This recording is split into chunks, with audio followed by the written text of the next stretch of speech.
Ok, vamos começar. Continuamos o nosso curso de Filosofia Tomista, o nosso segundo módulo de Introdução à Filosofia. E como de costume, começamos com oração. Em nome do Pai, do Filho e do Espírito Santo. Inefável Criador, que do tesouro da tua sabedoria designaste 3 hierarquias de anjos e as colocaste admiravelmente ordenadas acima do céu empíreo, e distribuíste com a maior elegância as partes do universo, tu que és chamado verdadeira fonte e princípio super-eminente da luz e da sabedoria, digna-te a infundir um raio da tua claridade sobre as duplas trevas em que nasci, a do pecado e a da ignorância. Tu que tornas as línguas dos mudos eloquentes, instrui a minha língua e infunde a graça da tua bênção nos meus lábios. Dá-me uma inteligência aguda, capacidade para reter, disciplina e facilidade para aprender, subtileza para interpretar, graça abundante para falar. Instrui o começo, dirige o progresso, completa o final. Tu, que és verdadeiro Deus e homem, que vives e reinas pelos séculos dos séculos. Amém. São Tomás de Aquino, rogai por nós. Em nome do Pai, do Filho e do Espírito Santo. Ok. Então, esta é a sexta aula.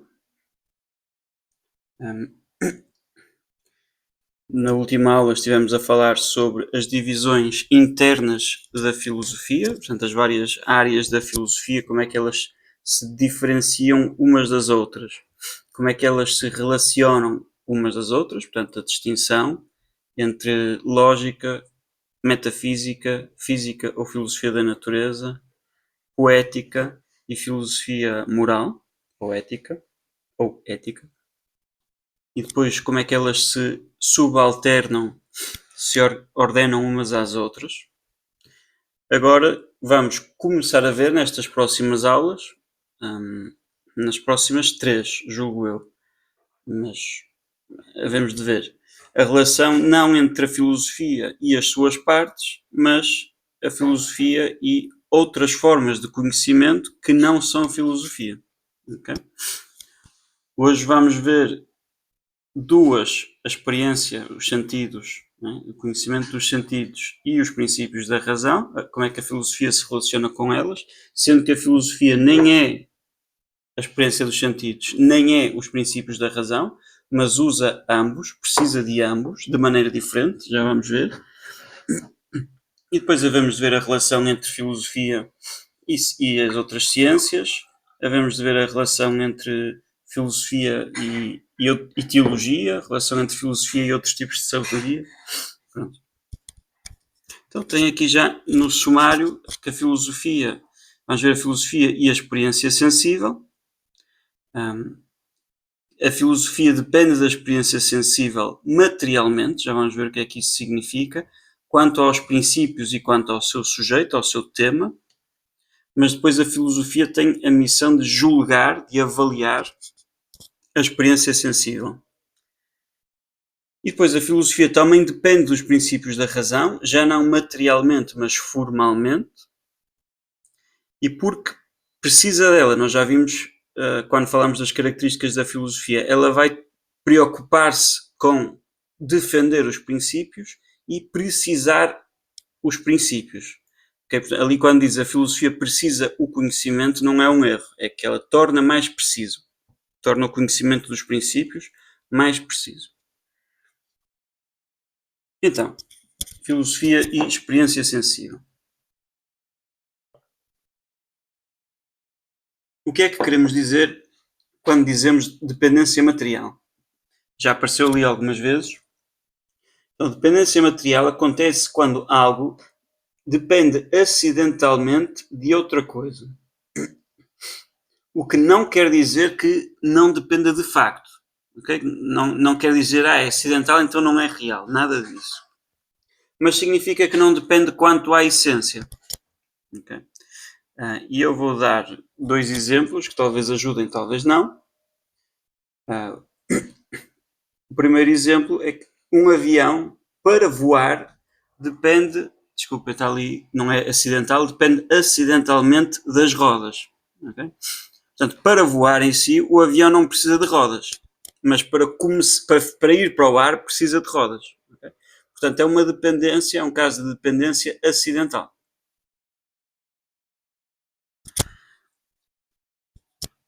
O intelecto humano depende materialmente dos sentidos, porque quando nós começamos a raciocinar, precisamos dos dados dos sentidos, não raciocinamos sobre o vazio, mas depois o ato de raciocinar em si já é independente dos sentidos. Okay? Tal como o ato de voar em si do avião é independente das rodas, mas para levantar voo ele precisa das rodas. Claro que isto é uma metáfora, mas o intelecto, para raciocinar, não precisa dos sentidos, mas para ter a matéria sobre a qual vai raciocinar, precisa dos sentidos. E é por isso que se diz dependência material. Já o ser humano depende essencialmente do seu corpo. Okay? Ter corpo pertence à essência do homem. Portanto, essa dependência não é acidental nem é material.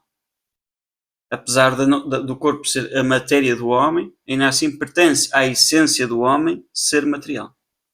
Pronto.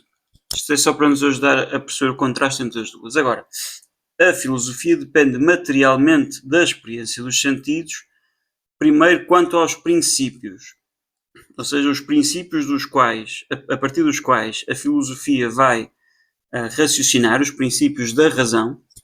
Nós já vimos isto, os princípios da razão, antes de serem princípios da razão, são princípios das coisas. E é nas coisas que o nosso intelecto vai reconhecer estes princípios. Okay? Portanto, uma vez que o intelecto humano depende extrinsecamente, ou objetivamente, ou seja, é o objeto, nós vamos conhecer a realidade, dos sentidos para conhecer, é da experiência sensível que o intelecto obtém materialmente as noções elementares das quais procede o entendimento dos princípios da razão. Por exemplo, as noções de ser e de não ser, todo e parte, chegam materialmente ao intelecto humano através da experiência sensível. Uma vez entendidos, okay, uma vez que nós recebemos este conteúdo, esta matéria, nós raciocinamos sem necessidade dos sentidos. Mas para obtermos numa primeira fase esta matéria, nós precisamos dos sentidos. Okay? E neste sentido nós dizemos que os sentidos fornecem a quase matéria, tecnicamente não é exatamente a mesma coisa que a matéria, quando falamos de forma e matéria, mas por analogia nós dizemos uma quase matéria, o intelecto abstrai essas noções. Então alguns de vocês vão seguindo as aulas com os seminaristas e portanto já vimos isto como é que funciona o processo de conhecimento, mas outros não e portanto vamos vê-lo outra vez. Está ali o Joãozinho, ok? O Joãozinho, através dos seus sentidos externos, vai captar a realidade sensível. Portanto, através dos olhos vai ver as cores, através da audição vai ouvir os sons, através do nariz vai sentir o olfato.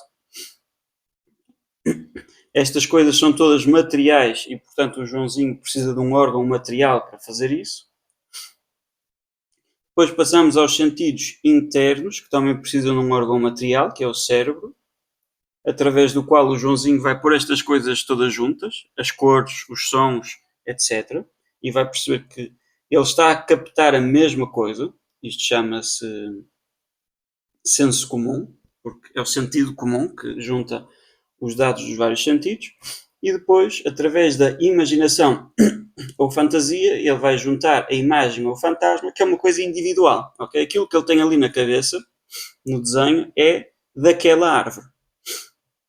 Chamamos isto de imagem ou fantasma, que não é só a imagem visual, okay? Inclui os sons, inclui o olfato, etc. Daquela árvore. Isto ainda, os animais também fazem isto. Okay? Isto ainda não é, já é cognição, já é um tipo de conhecimento, mas ainda não é intelecção, ainda não é conhecimento intelectual. Entra o intelecto, que vai iluminar aquele fantasma, vai abstrair dele algo que é de facto universal e imaterial, agora de todas as árvores, e vai pegar nessa coisa que se chama espécie inteligível e vai imprimi-la no intelecto do Joãozinho, ok? E é por isso que o Joãozinho conhece, porque tinha aquela coisa individual, mas essa coisa individual é universalizada, abstraída, e agora ele tem uma coisa individual que está nele. Okay? Se estivesse fora, não era conhecimento nenhum. Ok. Estas coisas têm todos nomes.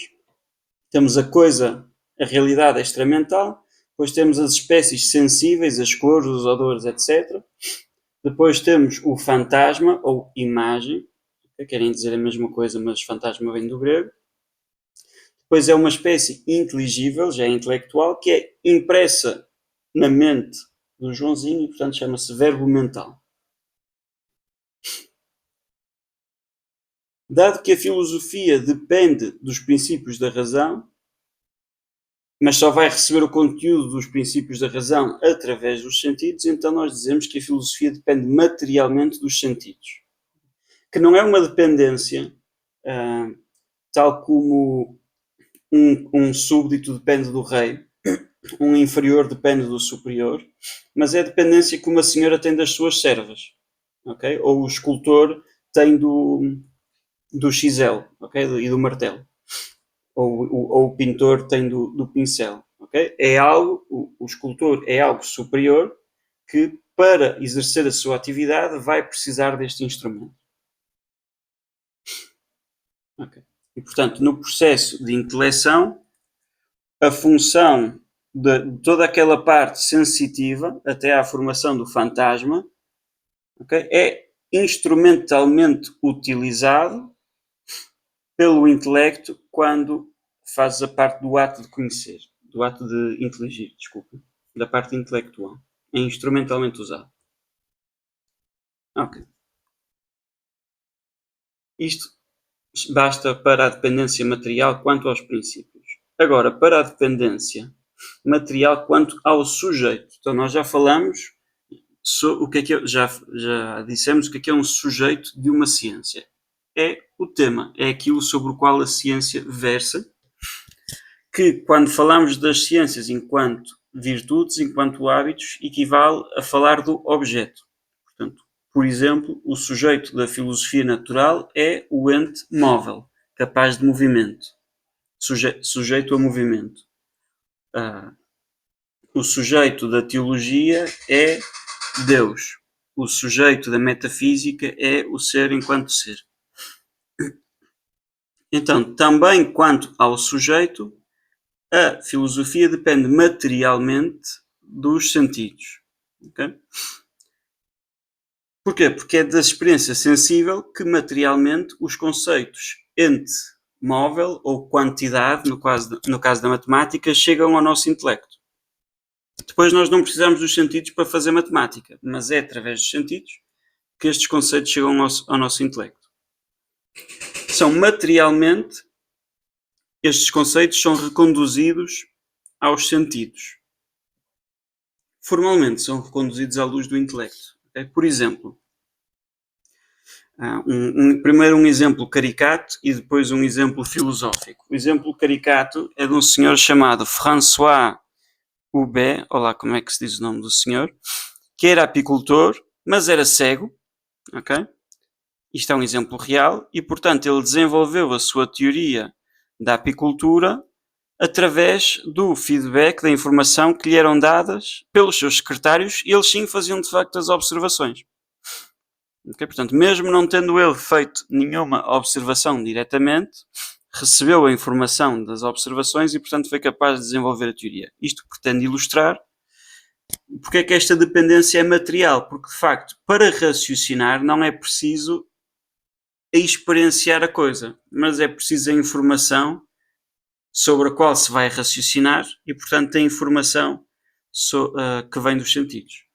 Isto é por isso que nós dizemos que a dependência é material. Mais uma vez, não quer dizer que não é real. Não quer dizer que o intelecto e que a filosofia não depende da experiência sensível. Depende sim. Essa dependência é do tipo material. Outro exemplo são os argumentos para a existência de Deus. Portanto, o Joãozinho, que é um grande tomista, faz o raciocínio. Todo o ente móvel é imperfeito enquanto tal, mas todo o imperfeito requer a causa da sua perfeição, logo todo o ente móvel requer a existência de um motor imóvel. Okay? Isto é o que o Joãozinho faz enquanto toma banho. Para fazer este raciocínio faz-se sem recurso à experiência. Okay? Ele não está a sentir coisas enquanto faz ou está, mas isso é irrelevante, enquanto faz o raciocínio. Mas o conteúdo daquelas palavras, o que é que significa ente, o que é que significa móvel, etc., vem do facto do Joãozinho ver as coisas a moverem-se. Ok? Portanto, ele vê essas coisas e reconduz aquilo que materialmente, pelos sentidos, ele conheceu, reconduz, resolve até aos primeiros princípios da razão, e é isso que é filosofar. Portanto, o ato em si é pegar nos dados dos sentidos e levá-los até aos princípios da razão. Portanto, o ato em si não recorre à experiência sensível, mas obtém a sua matéria-prima sobre a qual vai trabalhar da experiência sensível. Acho que já enfatizei o ponto o suficiente.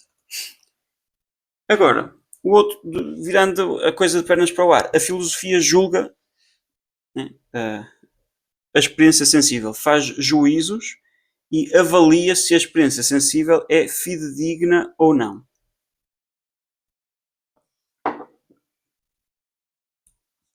De dois modos.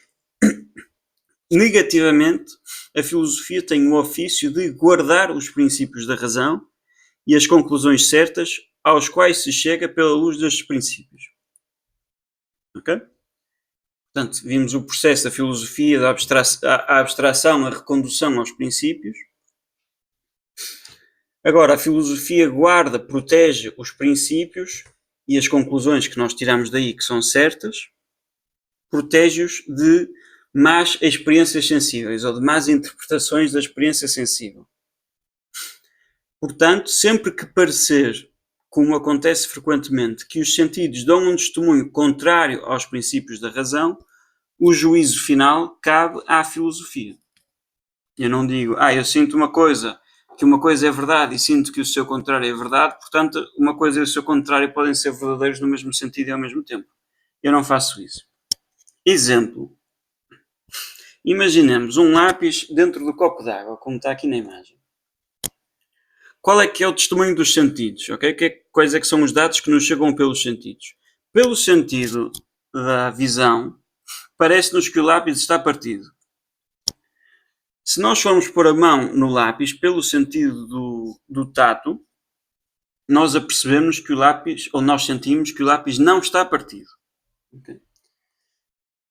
É verdade que nós agora, pelo desenvolvimento da ciência, sabemos explicar através das leis da refração o que é que acontece. Okay? Há 500 anos atrás, ou há 600 ou há 700, as pessoas não sabiam. Portanto, não tinham uma justificação, uma explicação científica racional para o motivo pelo qual, para o meu olho, parece que o lápis está partido, mas para o meu tato parece que o lápis está direito. Ora, mesmo sem essa explicação científica, que nós agora temos, na altura não tínhamos, a filosofia tinha de dizer, cabia à filosofia, cabe, determinar, dar o veredicto, dar o juízo, julgar, que o lápis não pode estar ao mesmo tempo inteiro e partido, direito e torto. Okay? E, portanto, de que pelo menos um dos dois veredictos, dos dois testemunhos dados pela experiência sensível, era falso. Neste caso, como eles são mutuamente, neste caso, como eles abrangem todas as possibilidades, um é verdadeiro e o outro é falso. Okay? O lápis ou está inteiro ou está partido. Mas não pode estar inteiro e estar partido. E mesmo que a filosofia não conseguisse determinar qual dos juízos é que estava certo, okay? Se era a visão que tinha razão ou se era o tato que tinha razão, isso é uma questão para o físico. A filosofia tem de determinar que ambos não podem ser verdadeiros e que a discrepância ou contradição não pode estar na realidade, nas coisas, mas que há algum erro no funcionamento entre a realidade e a minha intelecção. Okay? Como diria Santo Agostinho, é o mensageiro, não é a mensagem, mas é o juiz que é mau. Okay? A realidade em si não tem problema nenhum, mas há aqui algum problema no nosso processo de intelecção. E quando isto é o papel da filosofia iluminada pelos princípios, ok? Que a realidade não pode contradizer os princípios da razão, porque os princípios da razão são leis das coisas antes de serem leis da razão. Okay? E é isto que nós queremos dizer ao dizer que a filosofia exerce um ofício negativo, okay? Um ofício judicativo, um juízo negativo, defendendo os princípios da razão. Okay? Agora, positivamente, faz parte do trabalho da filosofia determinar o valor ontológico da experiência sensível.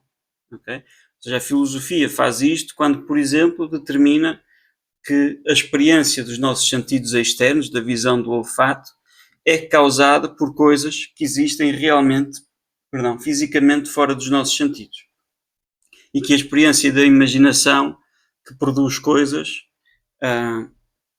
tal como quando imaginamos porcos com asas ou montanhas de ouro, essas coisas não existem de facto fora dos nossos sentidos. Okay? Portanto, a filosofia julga a experiência sensível, quer negativamente, dizendo isto que os meus dados os meus sentidos me estão a dar não pode ser verdade, tem de haver aqui algum problema, isto não pode, os sentidos não podem contrariar, ou melhor, eles podem dar testemunhos contrários aos princípios da razão, mas significa que há algum erro, negativamente, e positivamente, como é que isto se diz em português? Asserting, afirmando o valor ontológico dos princípios. Desculpem, da experiência sensível, que se baseia de facto na realidade, ao contrário, por exemplo, da nossa imaginação. Okay. Agora, passamos de filosofia e experiência sensível para filosofia e princípios da razão.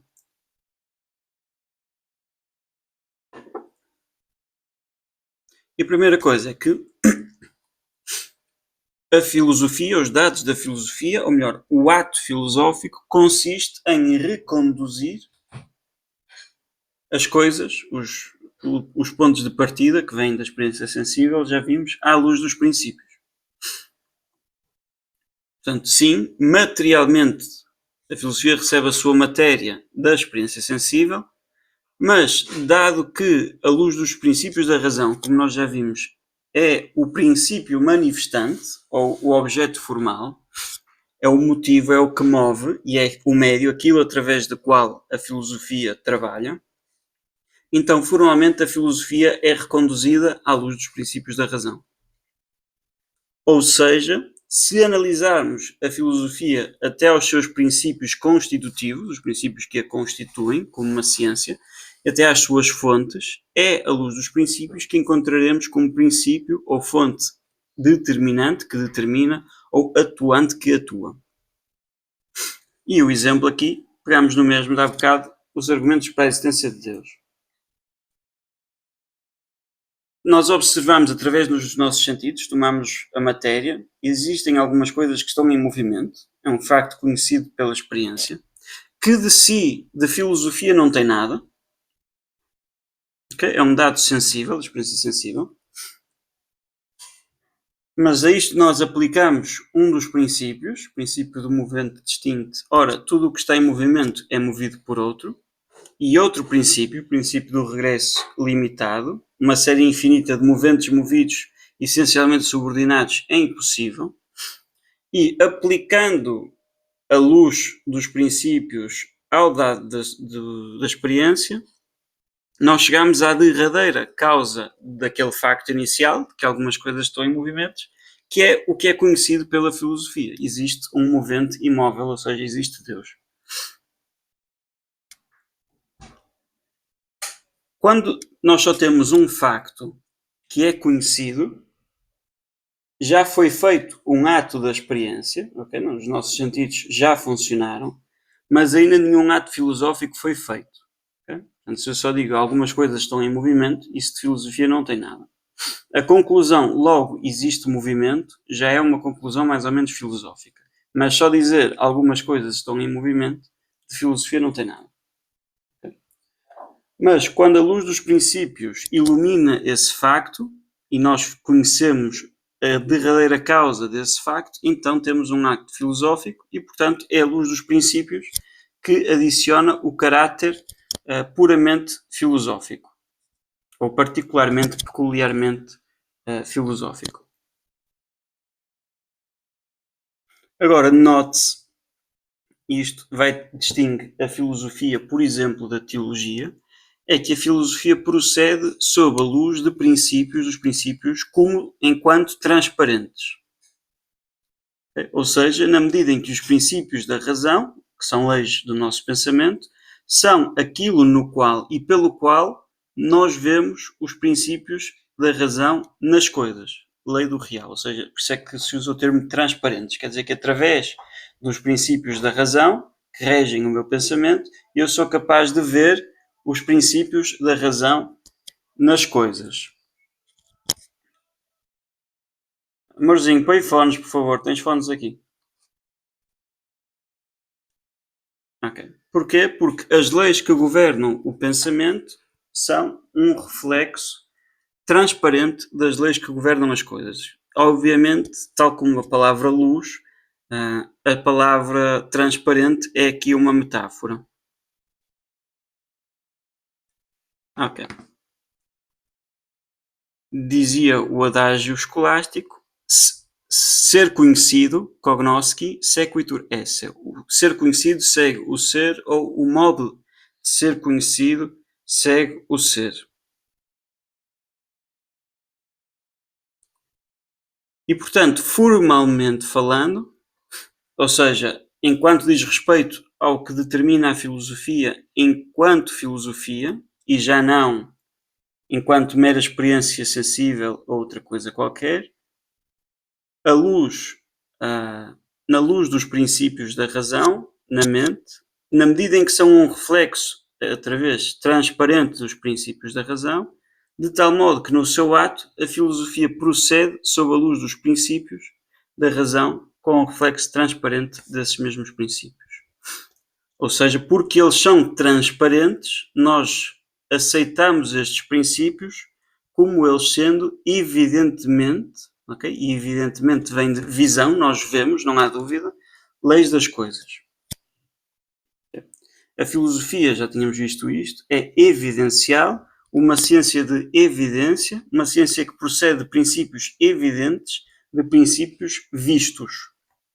Okay? Nós vemos-los nas coisas. Eles são leis do nosso pensamento, da nossa razão, de maneira transparente. Nós, através destes princípios, vemos a realidade tal como ela é.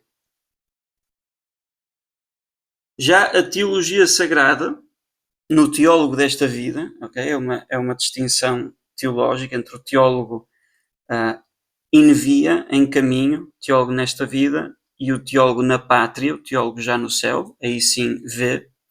Mas o teólogo nesta vida procede de princípios que são opacos.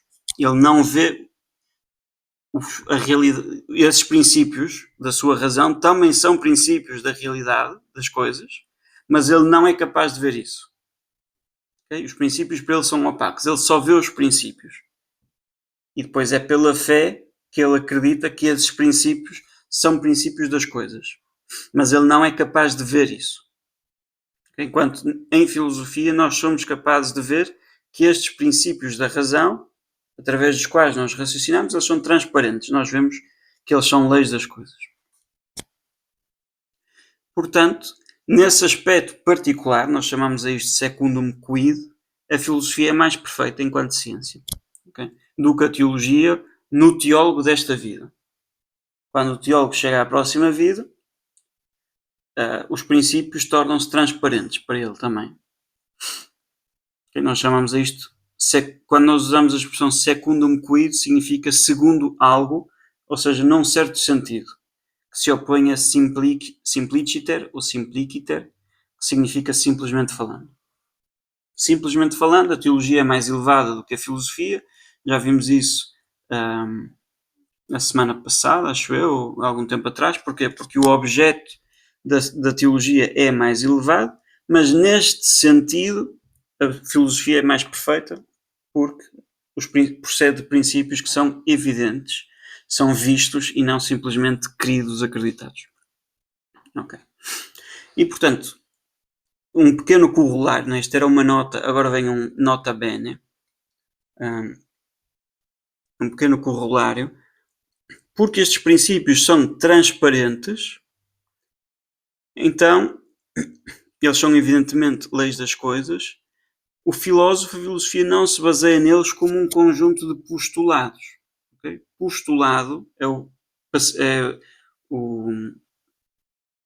passivo, particípio, obrigado Jesus, Espírito Santo, é o particípio passivo do verbo postular, né? Que é alguma coisa que eu ponho.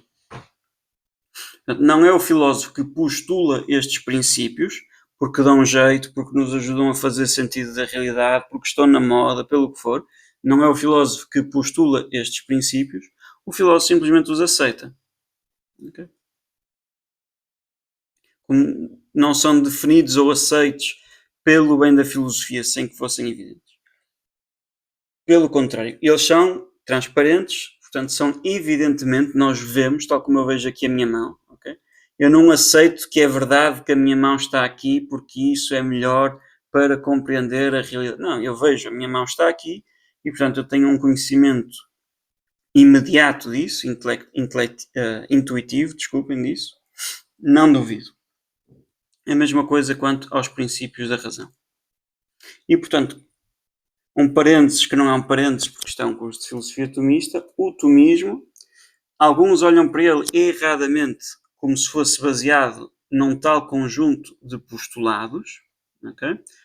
Pensam que o tomismo escolhe basear-se nestes em vez daqueles, porque já tem um desejo a priori de provar certas conclusões, tal como a existência de Deus, a espiritualidade ou a imortalidade da alma humana, a possibilidade de milagres, etc. Okay? E que, portanto, porque queremos provar isto, aceitamos aqueles propósitos. Há quem ache que é isso que os filósofos tomistas fazem. Mas se assim fosse, era como estar num andaime separado do real, que não toca no chão, ok? Não só as coisas são frágeis, mas não estão assentes na realidade.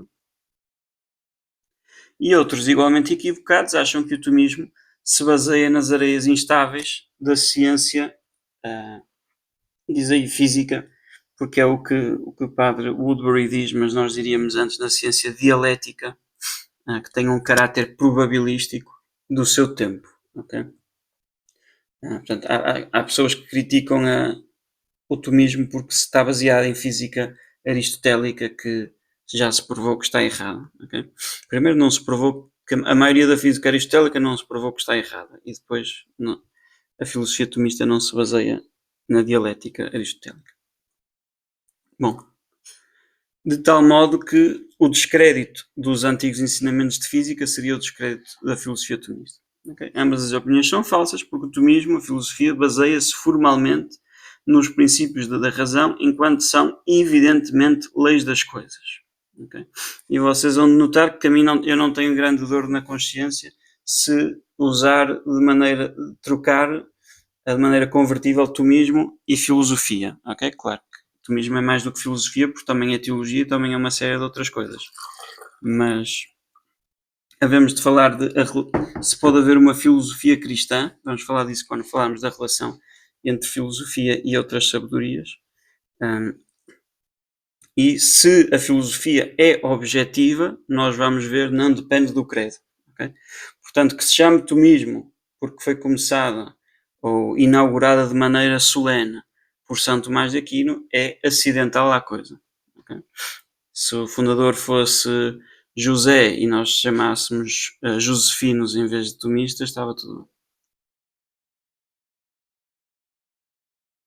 O tomismo, a filosofia, baseia-se, portanto, numa rocha firme, no real, na medida em que ele é evidente. Também há muita coisa no real que não é evidente para nós, mas há coisas que são evidentes. É nisso que nós nos baseamos como numa rocha firme, qualquer uma das outras alternativas. O tomismo não seria uma filosofia. Okay?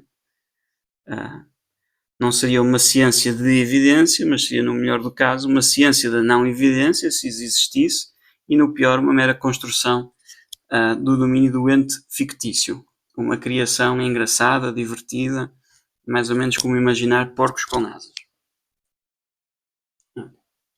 E segundo a outra, era uma tentativa de filosofia, mas uma tentativa sem sucesso, porque se teria baseado em princípios errôneos. Ok. Agora, a filosofia torna o conhecimento dos princípios mais preciso. Os princípios da razão, primeiro, já são entendidos pelo senso comum, okay? Mas, normalmente, de um modo vago e confuso. Exemplo, qualquer criança conhece alguns princípios da razão. Okay? Sabe que todas as pessoas, quando agem por causa de por algum propósito. Sabe que tudo aquilo que existe, mas podia não existir, precisa de alguma coisa que o faça. Sabe isto de maneira imprecisa e vaga. Okay? Sabe que uma coisa ou existe ou não existe. Uns sabem de maneira mais clara, outros de maneira mais vaga, mas o senso comum já alcança estes princípios. De maneira ainda insuficiente. E, portanto, faz parte do ofício da filosofia formular estes princípios com exatidão. De tal maneira que podemos alcançar um conhecimento, um entendimento claro e distinto destes princípios. E nós podemos vê-los com clareza, sem estarem escuros, não é? Quando uma coisa não tem luz, nós não conseguimos bem perceber o que é, e de maneira distinta, claramente diferenciada umas das outras. Imagino que já tenham feito esta experiência, quando estamos a tentar perceber alguma coisa, aprender uma matéria nova, nós começamos por fazer coceguinhas à ideia, okay? Nós percebemos que está ali alguma coisa, mas ainda não é claro para nós, ainda não alcançamos a profundidade da coisa, e às vezes já fizemos isso, mas depois temos outra ideia que é parecida e nós não somos bem capazes de distinguir uma da outra. Ok. Faz parte do trabalho da filosofia formular os princípios com exatidão. Assim como mostrar como é que eles se relacionam uns com os outros ou se subordinam uns aos outros. Okay. E agora, a filosofia também defende os princípios da razão. E aqui vamos fazer algumas metáforas entre a visão corporal e a visão do intelecto. Então, tal como a visão corporal precisa das lâmpadas ou do sol, não é? Dos focos de luz, precisa que eles sejam claros e incidam sobre o objeto, assim também a filosofia precisa que os princípios da razão, que são as lâmpadas, entre aspas, da filosofia, sejam claramente entendidos e firmemente tidos. Né? Isto é, que sejam claros e considerados com certeza enquanto iluminando as coisas, enquanto realizados, concretizados nas coisas. E, tal como uma pessoa que vê, não é, com os olhos, com os sentidos externos, se preocupa com as lâmpadas, porque sem elas não consegue ver, assim também o filósofo genuíno preocupa-se e muito com os princípios da razão, pois não pode sem eles executar o seu ato próprio, que é ver, filosoficamente falando, ver as causas mais elevadas. E tal como a pessoa que vê, executa o seu ver, a sua ação de ver, trazendo as coisas para perto das lâmpadas, não é? Portanto, eu tenho aqui uma lâmpada ao meu lado, se eu precisar de ler o livro, tenho ou que aproximar a lâmpada ou que aproximar o livro. O vidente filosófico vê filosoficamente e diagnostica e conhece as supremas causas, trazendo-as para a luz dos princípios da razão. In scientis tota lux est ex principiis. Nas ciências, toda a luz vem dos princípios. Não há nada que vem da própria genialidade do cientista. Okay? A genialidade do cientista é a docilidade à luz, aos princípios da razão. Por isso é que se chama contemplação. Portanto, tal como partir as lâmpadas faz com que a visão e a percepção da cor seja impossível, assim também rejeitar ou falsificar os princípios da razão faz com que a filosofia e o conhecimento das últimas causas seja impossível. Okay? E, portanto, é claro que, tal como aquele que vê, guarda, defende, se preocupa em proteger os focos de luz, também o filósofo guarda, defende, preocupa-se em proteger os princípios da razão. De entre todas as ciências filosóficas, aquela a quem cabe por excelência defender os princípios da razão é a metafísica. Okay? Porquê? Porque os princípios de todas as ciências são defendidos, reconduzidos aos princípios mais elevados. Okay? Por exemplo, já falámos aqui várias vezes, porque eu dei vários exemplos relacionados com a primeira via para a existência deste São Tomás, do princípio do movente distinto. Okay? Ou do princípio do regresso finito. Okay? Do regresso limitado. O princípio do regresso limitado reduz ao princípio de causalidade. E o princípio de causalidade, por sua vez, é reconduzível, é redutível ao princípio de não contradição. Okay? Portanto, ou o princípio do motor distinto, né? Que uma coisa quando está em movimento precisa de um motor distinto de si para o pôr em movimento, para causar esse movimento. Isto é recondutível ao princípio de causalidade. O princípio do motor distinto é um princípio da filosofia da natureza, okay? Porque as coisas que estão em movimento pertencem à filosofia da natureza. O princípio de causalidade é um princípio mais amplo ao qual nós reduzimos esse princípio. E como nós reduzimos os princípios, nós tornamos os princípios mais claros, mais evidentes, protegemos-los, defendemos-los, reconduzindo-los aos princípios mais claros, mais evidentes, mais universais, okay? Mais certos, que são os princípios da metafísica. E, portanto, no fim das contas, no final do dia, é a metafísica que vai defender os princípios. Okay? Defende os princípios das ciências inferiores através dos seus princípios e defende os seus princípios através da, nós chamamos isto de redução ao absurdo, mostrando que não aceitar esse princípio é um absurdo, leva a absurdos, leva a contradições. Se o princípio de causalidade for falso, então nós vamos contrariar o princípio de não contradição, no qual tudo se baseia. Okay. E, portanto, defende os seus próprios princípios e todas as outras ciências naturais, incluindo a biologia, incluindo a mineralogia, incluindo uma ciência que eu descobri que existe hoje, que é felinologia, okay? Que estuda os felinos, os gatos, etc. Todas as ciências que são naturais, ou seja, que não são sobrenaturais. Okay? Não é porque são sobre a natureza. Também à metafísica cabe defender os princípios da matemática. Mas dizemos todas as ciências naturais em oposição às ciências sobrenaturais, como a teologia. Okay? Não é à metafísica que cabe defender os princípios teológicos. Ok.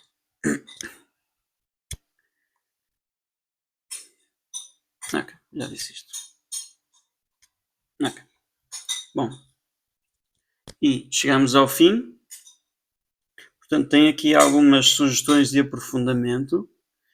A do meio, como sempre, foi o que eu usei na preparação desta aula.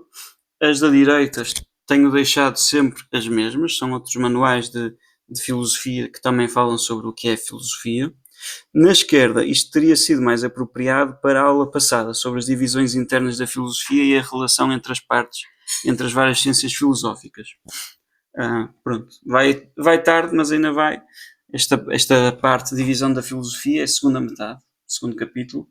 São umas 80 páginas do livro de Introdução à Filosofia do Maritain, em que tem uma parte curtinha, devem ser umas 5 páginas, é curtinha mesmo, em que ele fala de como é que as ciências filosóficas se distinguem umas das outras, foi aquilo que nós falámos, e depois o resto é um resumo de filosofia, ou seja, quais é que são as teses principais da metafísica, as teses principais da ética, as teses principais da lógica, etc. Pronto, é um compêndio interessante, fica à vossa disposição. Recapitulando, hoje vimos que a filosofia a relação entre filosofia e experiência sensível. A filosofia depende materialmente da experiência sensível para obter o conteúdo do qual fala os princípios, porque são princípios da realidade antes de serem princípios da razão, e para obter o seu sujeito, aquilo sobre o qual fala. Mas depois a filosofia tem de julgar a experiência sensível, porque às vezes surgem equívocos, às vezes ela é ambígua, às vezes é contraditória. E depois a relação entre filosofia e princípios da razão. A filosofia resolve, reconduz aos primeiros princípios todos os seus dados. A filosofia torna o conhecimento dos princípios mais preciso, mais exato, e a filosofia tem a missão de defender os princípios da razão. Portanto, têm aqui o link do costume,